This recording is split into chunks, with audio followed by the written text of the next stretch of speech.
नमस्कार दोस्तों, मैं सत्यम तिवारी आपका अपने YouTube चैनल पर आपका हार्दिक स्वागत करता हूं। आशा करता हूं आप लोग अच्छे होंगे और जबरदस्त होंगे और अपनी तैयारी को बेहतर ढंग से कर रहे होंगे। अभी तक आप देखा जाए तो ये रियल नंबर करा चुके हैं, त्रिकोणमिति करा चुके हैं, 2-3 चैप्टर आपको करवा चुके हैं मैथ के और फिजिक्स में भी आपको पढ़ा चुके हैं, न्यूमेरिकल भी सॉल्व करा चुके हैं। तो जो आपके जो यूपी बोर्ड का एग्जाम है 16 फरवरी से स्टार्ट हो रहा है, उसको देखते हुए सारे जितने भी मोस्ट इंपोर्टेंट क्वेश्चन है प्रीवियस ईयर सारे यहाँ पर कराए जाएंगे। तो आज आपको कराया जाएगा सांख्यिकी के जितने इंपॉर्टेंट क्वेश्चन हैं इस वीडियो के माध्यम से आपको मिलेंगे, देखने को मिलेंगे। तो बात करते हैं इस क्वेश्चन की, फर्स्ट क्वेश्चन की। निम्नलिखित बारंबारता बंटर सारणी से आंकड़ों का समांतर माध्य इतना हो तो k का मान ज्ञात कीजिए। तो यहाँ पर हमको एक सारणी दिया हुआ है, इस सारणी के अकॉर्डिंग हम इसे हल करेंगे। सबसे पहले क्या करेंगे, हम इसे हल करेंगे। हल में देखा जाए यहाँ पर हम भी एक सारणी बनाएंगे इस प्रकार से। यहाँ लिखेंगे, क्या लिखेंगे यहाँ पे लिखेंगे x को हम कहते हैं सर मध्यमान। क्या कहते हैं? मध्यमान कहते हैं। क्या कहते हैं? मध्यमान कहते हैं। और यहाँ पर लिखेंगे f, यहाँ पर लिखेंगे fx लिखेंगे, ठीक।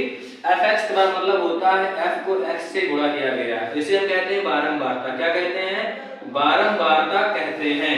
अब यहाँ पे x का मान रख दीजिए, यहाँ पे कितना है 5, यहाँ पे कितना है 15 है, यहाँ पे कितना है 25 है, यहाँ पे कितना है 35 है और यहाँ पे कितना है 45 है, ठीक है। अब यहाँ पर इसका मान रख दीजिए 25 5 आगे क्या है 6 है, ठीक। ये हो गया पहला। सेकंड में क्या है 15 4 है, यहाँ 4 रख दीजिए। थर्ड में क्या है 25 3 है, यहाँ पे आप 3 रख दीजिए। यहाँ पर क्या करेंगे आप k रख देंगे कि 35 k है और यहाँ पर क्या करेंगे आप 45 के साथ 2 रख देंगे, ठीक है। अब f गुणे x का मतलब होता है बेटा, इसमें आपको f और x से गुणा करना है। तो x क्या है मध्यमान, ये आपका बारंबारता है। 5 गुणे 6 कितना आ जाएगा? 5 गुणे 6 बराबर हो जाएगा 30। उसी प्रकार से 15 गुणे 4 बराबर कितना हो जाएगा? 15 गुणे 4 बराबर 60 हो जाएगा। उसी प्रकार 25 के कितना होता है? 25 गुणे 3 होता है 75, ठीक। उसी प्रकार से 35 गुणे के 35 के हो जाएगा। क्या हो जाएगा? 35 के हो जाएगा और 45 दूना 90 हो जाएगा, ठीक। अब हम क्या करते हैं, इनको जोड़ लेते हैं, यानी कि जो 12 12 इनको जोड़ लेंगे और इनको जोड़ लेंगे। तो 6 4 10 3 13 2 15, यानी कितना आ जाएगा? 15 प्लस का k आ जाएगा। 15 प्लस का k आ जाएगा। उसके बाद में इसको जोड़ेंगे तो 30 60 कितना होता है, ऐसे जोड़ेंगे। देखिए यहाँ पर कितना आएगा, यहाँ पर देखिए 35 गुना के बराबर 35 के, ठीक। और यहाँ पे कितना होगा 45 गुना 2 बराबर 90। अब इनको जोड़ेंगे तो 0 0 0 यहाँ 5 आ गया, ठीक। 5 4 3 6 9 9 7 16 16 9 कितना हो गया? 16 9 25 225 हो गया, ठीक। 225 255 ये आ गया, सॉरी 255 ये आ गया और प्लस का 35 के प्लस का 35 जोड़ेंगे तो कितना आएगा? 255 आएगा और ये जुड़ेगा नहीं, वैसे आ जाएगा 35 के। अब आप जानते हैं कि माध्य बराबर क्या होता है, तो माध्य बराबर होता है EFX बटा EF, ठीक है। तो EFX कितना आया है? EFX आपका आया है 255 प्लस का कितना आया है 35 के आया है और ये कितना आया है आपका 15 प्लस के आया है। कितना आया है? 15 प्लस का के आया है, ठीक है। और चूंकि माध्य बराबर कितना दिया हुआ है 21.5 दिया हुआ है, 21.5 दिया हुआ है। अब ये डिवाइड में इधर कितना जाएगा? मल्टीप्लाई में। 21.5 मल्टीप्लाई 15 प्लस का के हो जाएगा बराबर कितना हो जाएगा? 255 प्लस 35 का के हो जाएगा, 35 के हो जाएगा, ठीक है। अब इसको सॉल्व कर लेंगे।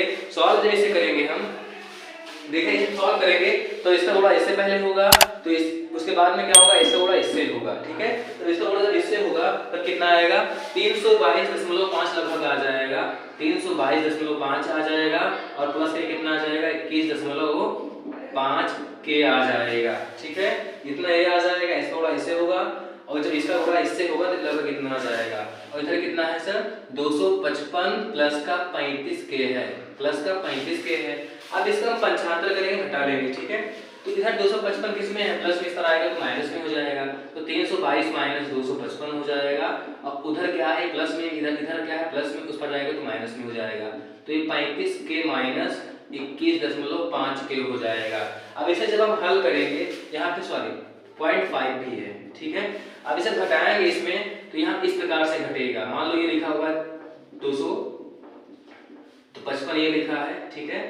अब यहाँ पे 0 है तो कितना 5 ही आ जाएगा, और यहाँ पर 2 में 5 जाएगा तो यहाँ पर क्या लेना पड़ेगा, 12 में 5 गया 7, यह कितना हो जाएगा आपका 6, यहाँ 0, यानी कि 67.5 आपका लगभग यहाँ पे आ जाएगा। कितना आ जाएगा 67.5 आ जाएगा यहाँ पे, और यहाँ घटाएंगे तो कितना आएगा 35 में 21 से कितना बचा 14, 35 में 21 13.5 यहाँ पर आ जाएगा। कितना आ जाएगा 13.5 यहाँ पे आ जाएगा, ठीक। अब तब के का मान अगर आप निकालेंगे तो ये हो जाएगा कितना हो जाएगा 67.5 बटे 13.5 आ जाएगा, और इसे आप डिवाइड करेंगे तो के का मान कितना आ जाएगा 5 आएगा, ठीक है। यानी के का मान जो आप निकालेंगे वो 5 होगा। कितना होगा 5 होगा। तो आशा करते हैं आपको समझ में आया होगा। माध्य का सूत्र ये होता है, इस सूत्र पर EFX जो होता है आपका निकल के ये आ गया, और जो EF है मतलब 12 मार्क है, इसको आप जोड़ लेंगे। उसके बाद एक माध्य आपको ये दिया हुआ है 21.5 21.5 माध्य बराबर रखेंगे, ये सूत्र लगा देंगे, फिर आप हल कर लेंगे, आपको उत्तर 5 आ जाएगा। आशा करते हैं आपको समझ में आया होगा। अब चलते हैं नेक्स्ट क्वेश्चन पर। सेकंड क्वेश्चन क्या लिखा है, 1 से 9 तक प्राकृतिक संख्याओं का समांतर माध्य ज्ञात कीजिए। तो यहाँ पे प्राकृतिक संख्याएं दी हुई है, क्योंकि आप जानते हैं कि नेचुरल नंबर क्या होता है, प्राकृतिक संख्याएं क्या होती है, जिनसे हम काउंट कर सकते हैं, किसी को क्या होता है प्राकृतिक संख्या होता है। तो प्राकृतिक संख्या क्या दिया हुआ 1 से 9, 1 से 9।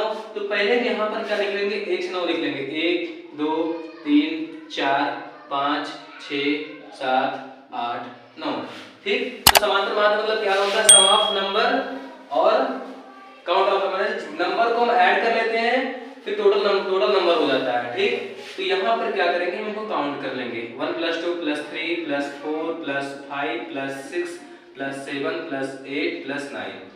अब नंबर टोटल कितने हैं, ये 9 है। अब जोड़ लेंगे 9 8 17 7 24 24 36 5 45 47 3 42 2 42 तो 44 से 45, तो ऊपर कितना आ जाएगा 45, नीचे कितना आ जाएगा 9, और 9 पचे कितना होता है 45, अर्थात समांतर माध्य कितना आ जाएगा 5 आ जाएगा। बहुत इजी था। अब हम बात करेंगे थर्ड क्वेश्चन की। थर्ड क्वेश्चन क्या है, आइए हम बच्चों बात करते हैं थर्ड क्वेश्चन की। थर्ड क्वेश्चन क्या है, अभी तक हमने सॉल्व किया 2 क्वेश्चन, दोनों क्वेश्चन आपको जबरदस्त तरीके से हमने समझाया भी, आशा करते हैं समझ भी आपको आ रहा होगा।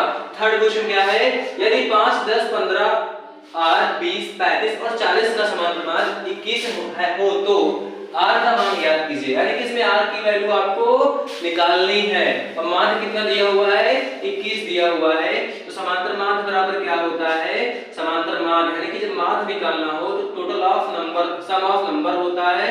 सम ऑफ नंबर क्या होता है, सम ऑफ नंबर, यानी कि नंबर को जोड़ लो, और टोटल ऑफ नंबर होता है, टोटल ऑफ नंबर होता है, मतलब नंबर जितने भी हो उनको लिख दो। तो यहाँ पे कितने नंबर हैं सर, 5 है, 10 है, और क्या है 15 है, और क्या है 8 है, 20 है, और 35 है, ठीक 35 है और 40 है, ठीक। और नंबर कितने हैं 1 2 3 4 5 6 7, नंबर 7 है, ठीक। अब इनको जोड़ लीजिए तो 40 35 हो जाएगा 75 20 95 5 110 110 120 125, ऊपर कितना आ जाएगा 125/7, और प्लस का r भी रहेगा।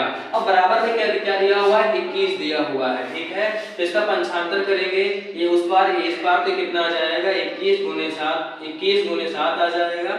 21 × 7 बराबर क्या हो जाएगा 125 r हो जाएगा।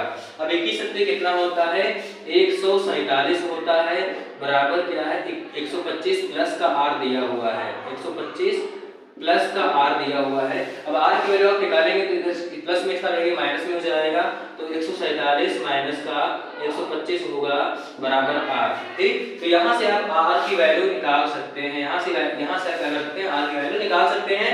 तो r की वैल्यू कितनी हो जाएगी 7 - 5 कितना हो गया 2 हो गया, 4 - 2 2 हो गया।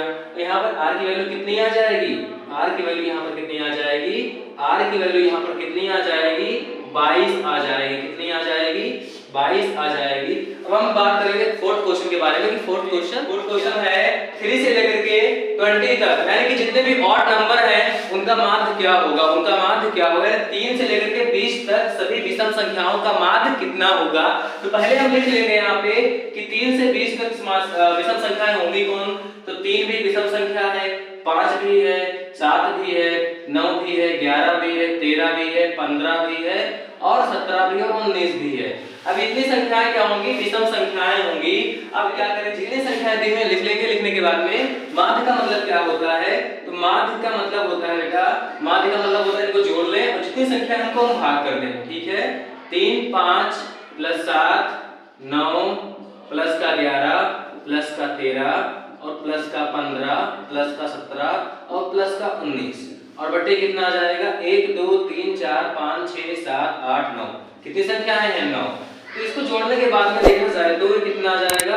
99 नहीं आ जाएगा, 9 आ जाएगा। तो काटेंगे 11 में कितना होता है? 99। 11 आपका आंसर हो जाएगा, 11 आपका आंसर हो जाएगा। अगर देखें तो इधर देखिए कितनी संख्या है? 9 है। ठीक है, 9 संख्या है ना, और 9 संख्या में जो बीच वाला होगा वही आपका समांतर माध्य होगा। 1 2 3 4 4 इधर ले लीजिए आप, 1 2 3 4 इधर आप ले लीजिए। तो ये बीच वाला जो होगा आपका वो समांतर माध्य हो जाएगा। इस प्रकार भी आप निकाल सकते हैं। अगर 3 संख्याएं दी हों 1 4 5, ठीक, तो इसका समांतर माध्य कितना होगा? 4 होगा। कैसे? जोड़ लीजिए 4 5 9 1 10, 9 1 10 बटे 2 5 आ रहा है 1 4। लेकिन संख्याएं क्रमागत होनी चाहिए तभी होगा। इस फॉर्म में लागू नहीं होगा। ठीक, जब संख्याएं क्रमागत हो, विषम संख्याएं हो या सम संख्याएं हो। तो आशा करते हैं आपको समझ में आया होगा। जितना भी आपको समझाया समझ में आया होगा। जो भी क्वेश्चन आपसे नहीं लग रहा है, नहीं सॉल्व हो रहा है, तो प्लीज कमेंट बॉक्स में कमेंट कीजिए और कुछ उसके माध्यम से आप क्वेश्चन को पूछ सकते हैं। आशा करते हैं आपको समझ में आया होगा। तो मिलते हैं नेक्स्ट वीडियो में।